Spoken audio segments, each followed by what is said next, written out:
जो लोग भी, चाहे मीडिया हाउसेज हो, चाहे पॉलिटिकल पार्टी के लोग हों, जो रात दिन रोते रहते हैं गोदी मीडिया, वो सारे लोग इस खबर को लेकर इतना विलाप कर रहे हैं कि पूछिए कि उनके घर से किसी ने बहुत बड़ा सामान चोरी करके लेके चला है। और सारे ऐसे जो मीडिया हाउसेस के पत्रकार हैं, जो आजकल सोशल मीडिया पे भी अपना चैनल बना के बैठे हो, ऐसे नैतिकता की दुहाई कर रहे हैं कि लग रहा आज ही नैतिकता की बलि चढ़ गई या नैतिकता के कपड़े उतर गए। क्या बात है भाई! आप सोचिए नैतिकता के पहली बार नैतिकता के साथ ऐसा हुआ है। वो लोग कई चीजें, कितने लोगों ने आम आदमी पार्टी छोड़ी है और कांग्रेस ज्वाइन किया होगा। अलका नामा से लेकर कई लोगों का नाम, कई ऐसे लोग भी हैं जो बिहार में नैतिकता के अवसर दुहाई दे रहे हैं। पूरा का पूरा देखेंगे तो एएमआईएम जो है पार्टी है, उसके विधायकों को तोड़ के अपने में मिला लिया। ऐसे लोग नैतिकता की बात कर रहे हैं। सोचिए, अरविंद केजरीवाल भी नैतिकता की बात कर रहे हैं, जो बोल रहे थे कि किसी भी पार्टी के लोग हमारे पार्टी में आ सकते हैं। और सही में कई ऐसे नेता मिलेंगे जो दूसरे पार्टी को छोड़कर और अरविंद केजरीवाल के पार्टी में शामिल हुए हैं। लेकिन ऐसे लोग तब चुप रहते हैं, तब उनके मुंह पे जैसे ताला पड़ गया। मैं कल देख रहा था, एक ऐसी पत्रकार है, वो मैंने उनकी जो मंडली भी ऐसे लोगों को बैठाते हैं, जैसे कि बीजेपी ने सारी नैतिकता की हदें पार कर रखी है और इसके पहले तो एकदम राम राज्य था और नैतिकता का फूल की बारिश हो रही थी, ऐसा लग रहा था वो। लेकिन अचानक से लगा राघव चड्ढा ये क्या कर गए। राघव चड्ढा तो, बीजेपी तो उनके बारे में क्या क्या नहीं बोलती थी, और राघव चड्ढा तो बीजेपी को पता नहीं गुंडों की पार्टी बोलती थी। अब आप सोचिए कि इस तरह तो देखने जाएँ तो जो लोग दूसरे पार्टी को छोड़ के जाते हैं, चाहे आम आदमी पार्टी से कांग्रेस में गए हों या कांग्रेस से पहले आम आदमी पार्टी में गए हों या किसी और पार्टी से किसी और पार्टी में गए हों, वो हमेशा से उस पार्टी की भरपूर आलोचना और पता नहीं क्या-क्या बोलते रहे। तो ऐसी नैतिकता का मानदंड जो है, केवल बीजेपी के लिए क्यों? कहने का सवाल ये है कि आप कोई भी पॉलिटिकल पार्टी अगर पॉलिटिक्स में आती है तो उसका मेन ध्येय होता है, मैं बार बार कहता हूं, चुनाव जीतना।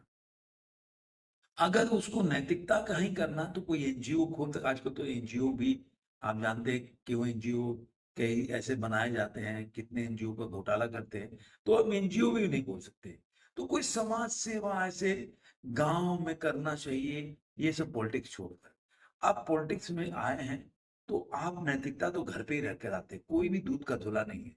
जिसको जहां चांस मिलता है, अगर वो दूसरे पार्टी से दूसरे, अगर सपोज कीजिए जो कांग्रेस में आता है बीजेपी छोड़ के, तो देखिए क्या बोलेंगे, मोदी के उससे नाराज हो गए थे लोग, और मोदी की एक तानाशाही से लोग नाराज रहते, उनके भ्रष्टाचार से लोग नाराज होकर और कांग्रेस में, और अगर कांग्रेस से लेके जाए तो बोलेंगे ईडी की डर से चलेंगे। ये चाहे अगर मान लीजिए आम आदमी पार्टी से अगर कांग्रेस में शामिल होते हैं, बीजेपी में, तो वो ईडी से डर कर शामिल होते हैं। और अगर आम आदमी पार्टी से अगर वो कांग्रेस में जाते हैं तो उनका स्टेटमेंट दूसरा हो जाता है कि ये ना कांग्रेस के राहुल गांधी की जो जो एक आइडियोलॉजी है, राहुल गांधी का व्यक्तित्व से, उससे प्रभावित होकर कांग्रेस ज्वाइन कर रहे हैं। ऐसे ही सारे नेता अपने नेताओं के बारे में बोलते हैं, लेकिन ये मामला बीजेपी के लिए अलग होता है। अब सवाल ये उठता है कि राघव चड्ढा ऐसा हुआ क्यों? अब जो लोग ये राघव चड्ढा के साथ अपने पार्टी को बीजेपी में विलय किया, जैसे कि नाम बता देता हूँ, संदीप पाठक, अशोक मित्तल, हरभजन सिंह, स्वाति मालीवाल, राजेंद्र गुप्ता, विक्रमजीत सिंह सुमन। इसमें दो लोग ऐसे हैं जो हरभजन सिंह और स्वाति मालीवाल, वो इसमें प्रस्तुत नहीं थे। विलय जब विलय हो रही थी तब उन्होंने नहीं बोला कि हम पार्टी में पार्टी को विलय कर रहे हैं, यानी अब इसके कानून आगे है, मैं बताऊंगा। लेकिन उन्होंने विलय इसलिए शब्द का प्रयोग किया क्योंकि अब कानून में राजीव गांधी के टाइम से, राजीव गांधी ने 1994 में एक लॉ लाया था कि 2/3 बहुमत से अगर कम होगा, मतलब 66, जो 66 वोट से कम होगा प्रतिशत वोट से, अगर 1% भी वोट कम होता है तो, या संख्या कम हो, सॉरी वोट की एक संख्या कम होगी, तो उसका अगर दूसरे पार्टी में जाता है तो अवैध घोषित होगी, उसका उसकी सदस्यता चली जाएगी। इसलिए इन्होंने ये बोला कि हम पार्टी में विलय कर रहे हैं और उनकी संख्या जो है पूरे टोटल जो आम आदमी पार्टी की सदस्य संख्या है वो 10 है। तो उसमें 7 लोग अपने को बोले कि विलय कर रहे हैं। अब 5 लोग उसमें जा तो रहे हैं, लेकिन 2 लोग मौजूद नहीं थे, तो स्वाति मालीवाल का इस पे ट्वीट भी आ गया। हरभजन सिंह आईपीएल में व्यस्त है। तो ये है। अब सवाल ये है कि राघव चड्ढा ने ऐसा किया कि सबसे बड़ी शॉकिंग न्यूज था जो अशोक मित्तल है। आपने देखा होगा कुछ दिन पहले की बात है, राघव चड्ढा को जो पार्लियामेंट के उप नेता के रूप में से वो हटा दिया गया, बोला कि उनके जगह पे अब अशोक मित्तल होंगे और वो पार्टी के पक्ष को रखेंगे, क्योंकि राघव चड्ढा जो है वो पार्टी के पक्ष को उस तरह नहीं रख रहा है जिस तरह की रखना चाहिए। वो बेकार की बातें करते हैं, इसलिए उनके पार्टी को और जो पार्टी का लाइन है, पार्टी जो जिस मुद्दे को उठाना चाहती है, उस मुद्दे को राघव चड्ढा उठाते नहीं।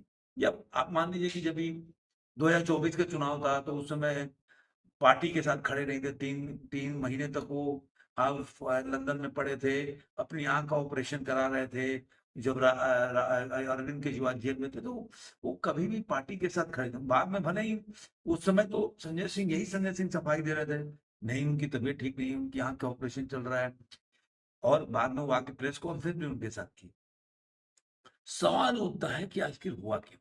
अचानक से आप जब राघव चड्ढा एक टाइम में मतलब पंजाब के सुपर सीएम कहे जाते, सारा पैसे से लेकर और जो प्रशासनिक जो जितने भी निर्णय हैं वो राघव चड्ढा ही लेते थे। तो आखिर उन्होंने ऐसा किया क्यों?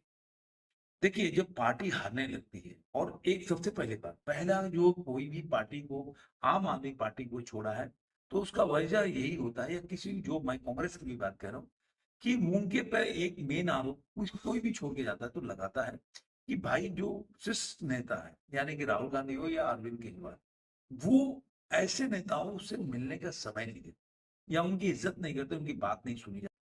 और एक टाइम के बाद क्या होता है कि वो मतलब, मैं, आपने हेमंता का देखा होगा कि 2 महीने बैठे थे लेकिन उनके बाद राहुल गांधी नहीं मिल पाए।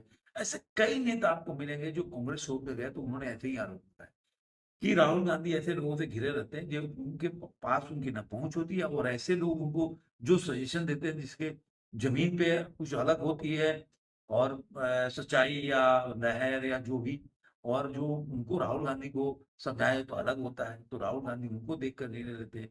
और यही है चुनाव दर चुनाव हार। अब आम आदमी पार्टी एक छोटी सी पार्टी, अभी नई पार्टी है, तो उसमें एरोगेंसी अभी बहुत ज्यादा आ गई, और कुछ लोग ऐसे हैं जो पार्टी को चला रहे हैं, खासकर अरविंद केजरीवाल अपना मनमानी कर रहा है। अब मान लीजिए, सपोज कीजिए, कह रहे हैं कि अशोक मित्तल पे ईडी का रेड 10 दिन पड़ा था, इसलिए छोड़, लेकिन राघव चड्ढा तो ऐसे नहीं थे। और ईडी, और एक ईडी की कहानी है, आपने पहले देखा होगा कि राघव चड्ढा के पहले जो लोग बीजेपी में गए, तो राघव चड्ढा भी उन लोगों के बारे में सेम बात करते हैं। जैसे मान लीजिए कि आज संजय सिंह जो बात कर रहे हैं कि ईडी के डर से चले गए, हो सकता है संजय सिंह चले जाए तो मनीष सिसोदिया संजय सिंह के बारे में, मनीष सिसोदिया चले जाएंगे तो अरविंद केजरीवाल इनके बारे में। तो ये एक जो होता है ना कि कोई बाहर निकलने या बचाव का रास्ता ढूंढ के निकलने का, वो होता है। हर नेता यही चाहता है कि सॉफ्ट लाइन मिल जाए, जैसा है, मैं पत्रकारों के जो सवाल होता है या जनता अगर सवाल पूछेगी सोशल मीडिया पे तो उससे बच के कैसे निकलना है, कि भाई हम तो क्या करें, ये ईडी क्या सीबीआई के डर से लोग भाग गए। तो कई ऐसे नेता हैं जिसमें ईडी सीबीआई का कोई डर, कोई उस पर कार्रवाई नहीं चल रही थी, कोई रेड नहीं पड़ रहा था, और रेड तो मनीष सिसोदिया, तो वो बोलेंगे मनीष सिसोदिया नहीं डरे, वो डर गए। मतलब राघव चड्ढा उस समय तक नहीं डर रहे थे जब इनके पहले वाले छोड़ के चले गए, चाहे कपिल मिश्रा, वो जितने भी लीडर है। अब जो जो अभी राघव चड्ढा यही बताते थे कि राघव चड्ढा नहीं डरते, उनके ऊपर भी ईडी की कार्रवाई हुई तो, लेकिन जब राघव चड्ढा पे होगी, मैंने हुआ नहीं उनके ऊपर कोई, मैं जिसके एक एग्जाम्पल के तौर पे बता रहा हूँ, तो फिर राघव चड्ढा के ऊपर हुआ तो भाई राघव चड्ढा अब डर गए।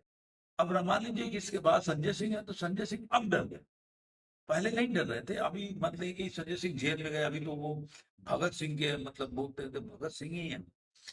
तो अब संजय सिंह, मनीष सिसोदिया, भगत सिंह, सपोज कीजिए कभी मनीष सिसोदिया या संजय सिंह चले जाए, तो जो बचेगा दोनों में से वो बोलेगा ये डर गया। तो क्या फिर मतलब कि अभी तक नहीं डर रहे थे तो अब डरने लगे। तो ये क्या होता है ना कि ये एक बचाव का रास्ता होता है, लेकिन सच्चाई क्या है, जब आप में एरोगेंसी आ जाएगी, आप सोचोगे कि पार्टी से ऊपर हो, आप किसी की बात नहीं सुनोगे, जमीन की हकीकत को समझोगे नहीं, और कोई जमीन की हकीकत समझाएगा तो उसको सुनोगे नहीं। तो ये सब घटनाएं घटी हैं। या तो ये भी होता है कि आपने राघव चड्ढा को एकदम आंखों पे पुतलियों पे बैठा रखा था। तो कोई लोग बोलते हैं कि राघव चड्ढा से अपनी बेटी की शादी करना चाहते थे, राघव चड्ढा ने परिणीति चोपड़ा से शादी कर ली, इसलिए सब राघव चड्ढा को साइडलाइन करने लगे। खबरें ये भी है कि आम आदमी पार्टी का एक लीडर बहुत बड़ा मतलब नेता है, आपको सोशल मीडिया पर वीडियो भी मिल जाएगा, जिसने बताया कि राघव चड्ढा के साथ अरविंद केजरीवाल के मतलब घर पे ऐसा हाथापाई हुआ, ऐसी चीजें हुई कि जिसकी वजह से उनको राघव चड्ढा के आंख में चोट लग गया, उसका वो इलाज कराने गए थे। अब सच्चाई तो क्या है वो तो हम जानते नहीं, बंद खबरें नहीं। तो लेकिन ऐसी बातें अरविंद केजरीवाल के बारे में हमेशा से आता रहा है कि अरविंद केजरीवाल के घर पे अगर उनको पसंद नहीं है तो ऐसे लोग वहां पे बैठे रहते हैं जो लोगों को इलाज करते हैं वहां पे। तो हो सकता है राघव चड्ढा का भी ऐसा इलाज हुआ हो कि ज्यादा ही आंख पे उस इलाज का असर आ गया हो जिसका इलाज कराने जाते। एक और पहलू ये है कि राघव चड्ढा की जो वाइफ है परिणीति चोपड़ा, उनकी जो एक झुकाव है ना, चाहे प्रियंका चोपड़ा हो चाहे वो लोग बीजेपी की तरफ थोड़ा ज्यादा झुकाव हो। तो हो सकता है कि बीबी के इन्फ्लुएंस से वो धीरे धीरे आम आदमी पार्टी के साइडलाइन हो। एक और कारण होता है, देखिए कई चीजों में कई कारण होते हैं। नेता अगर आप नेतागिरी कर रहे हैं तो आप अपना भविष्य भी देखोगे कि भाई आप देखो दिल्ली में तो खत्म हो गया, दिल्ली में लोग पॉलिटिक्स के लिए कोई जमीन पे कोई लड़ाई भी नहीं लड़ रहे आम आदमी पार्टी। अब सारा लोग सारा मजे ले रहे हैं क्योंकि वहां पे पंजाब में उनकी सरकार है, अरविंद केजरीवाल का काफिला निकलता है, मनीष सिसोदिया संजय सिंह का काफिला निकलता है, तो वो मजा वहां पे आ रहा है। तो अब दिल्ली में अब एक जगह जो पहले राघव चड्ढा ही दिख रहे थे और अरविंद केजरीवाल दिल्ली के मुख्यमंत्री थे, तो अब पंजाब में ही सारा तो फोकस हो गए। तो अब कितने लोगों को पंजाब जो है संभाल कर रखेगा। तो वहां पे ऑब्वियसली अरविंद केजरीवाल मेन आदमी है, तो वही आदमी वहां पे पावरफुल रहेगा। तो अब राघव चड्ढा का या कोई भी पॉलिटिकल जो नेता है उसका बाद में क्या भविष्य होगा, वो तो भविष्य सोचेगा ना कि भाई इस पार्टी के तहत क्या भविष्य है। मान लीजिए जैसे कि मैंने नीतीश कुमार के बारे में एक बहुत पहले एक वीडियो में बताया था कि नीतीश कुमार क्यों बीजेपी के साथ रह सकते हैं। क्योंकि देखिए अभी आपको नीतीश कुमार को यहाँ पे एडजस्ट कर दिया गया। मान लीजिए आप मुख्यमंत्री नहीं रहे, सम्राट चौधरी बन गए, तो अगर मान लीजिए कि तेजस्वी यादव मुख्यमंत्री बन जाते तो क्या नीतीश कुमार डिप्टी सीएम बनते? उस कद के आदमी तो डिप्टी सीएम नहीं बन सकता ना। तो फिर नीतीश कुमार को बनाओगे क्या आरजेडी का अध्यक्ष, या मान लीजिए कि जो इंडिया अलायंस का तो अध्यक्ष बन नहीं सकती, आरजेडी या जेडू का क्या अध्यक्ष बनाओगे? एक छोटी सी चीज जो अपने को प्रधानमंत्री के लेवल का बंदा मानता है, तो क्या करोगे? बीजेपी में आज राज्यसभा में गए, कल मंत्री भी मंत्रालय भी मिल सकता है या कोई गवर्नर भी बन सकते, कुछ भी उनके लिए कर सकते, लेकिन आप इंडियन लंच में होकर कुछ भी नहीं कर सकते। तो कोई भी नेता जो होता है ना वो क्या देखता है, अपना भविष्य देखता है। वो पॉलिटिक्स कर रहे हैं तो उसको वो ये देखना होता है कि भाई आगे आने वाले दिनों में मैं क्या मन के रहूं, आगे मेरा भविष्य क्या है।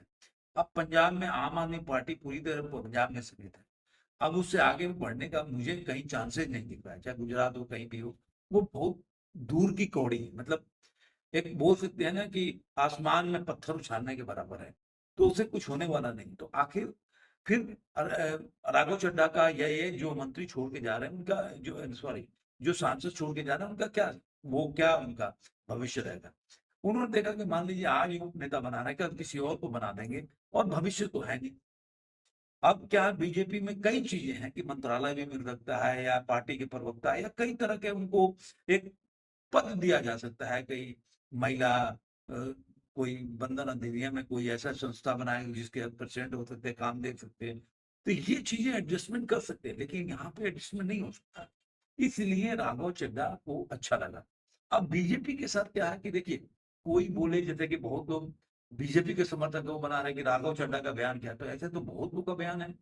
अब जितेंद्र प्रसाद क्या बोलते थे, और जो लोग ये वीडियो बना के बोल रहे हैं कि राघव चड्ढा क्या बोलते हैं, तो वो लोग खुद ही बीजेपी के बारे में क्या बोलते हैं, उनका पहले का स्टेटमेंट बीजेपी के बारे में क्या रहा है। आज वो 2014 के बाद बीजेपी के बारे में बोल रहे हैं, लेकिन वो पहले क्या बोलते थे। पॉलिटिक्स में यही सब चलता है। आज शुभेंदु अधिकारी को आज नेता माने, शुभेंदु अधिकारी बीजेपी के बारे में क्या बोल रहे हैं। आज हेमंता को बहुत बड़ा लीडर यही लोग मानते हैं, लेकिन हेमंता बीजेपी क्या, बीजेपी हेमंता के बारे में क्या बोलती है। आप ये मान के चलो कि ये सब चलता रहता है। जो भी जिस पार्टी में रहता है पहले अपने उस पार्टी का आइडियोलॉजी रखता है।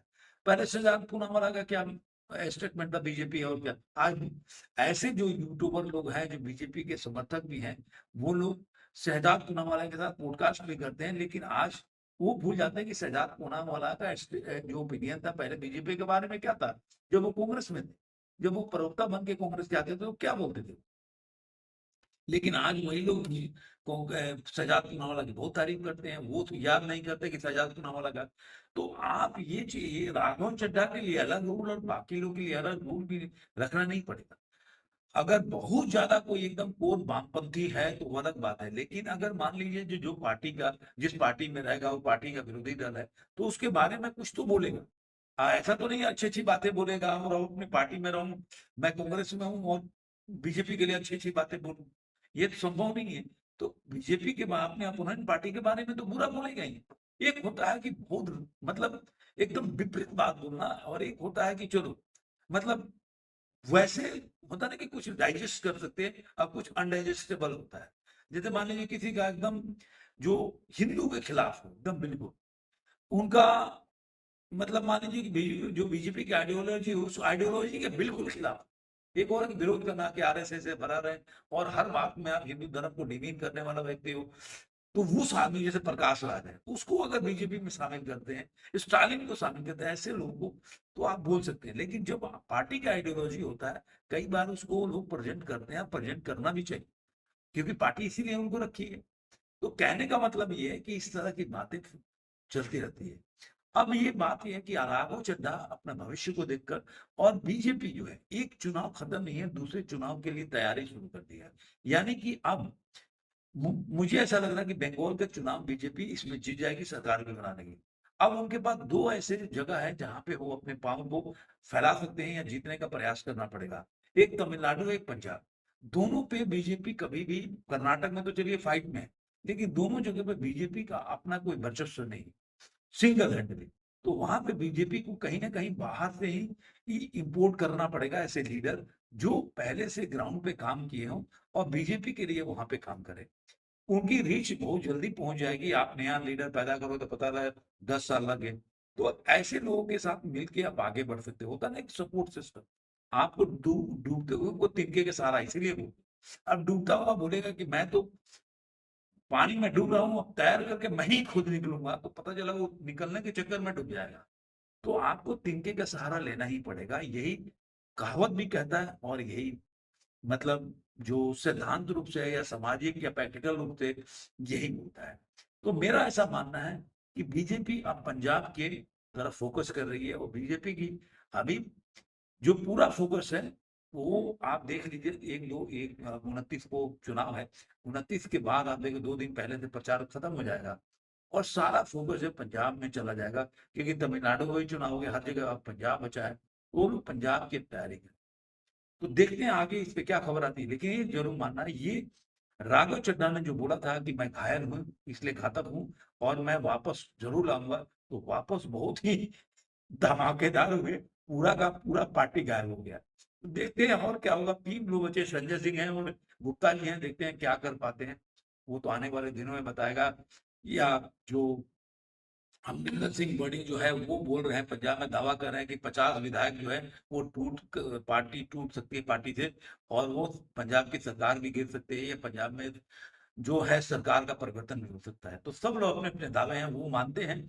वो भी मानते हैं कि भाई अगर मान लीजिए कि वो उसमें से विधायक अगर कांग्रेस में जाते तो वो मोरल सपोर्ट के लिए जाएंगे, लेकिन बीजेपी में जाते हैं तो बीजेपी ने खरीदा है या ईडी के डर से डरा है। तो ये सब पार्टियों का होता है, लेकिन आने वाली पंजाब की राजनीति हो जाए बड़ा दिलचस्प होने वाली। धन्यवाद।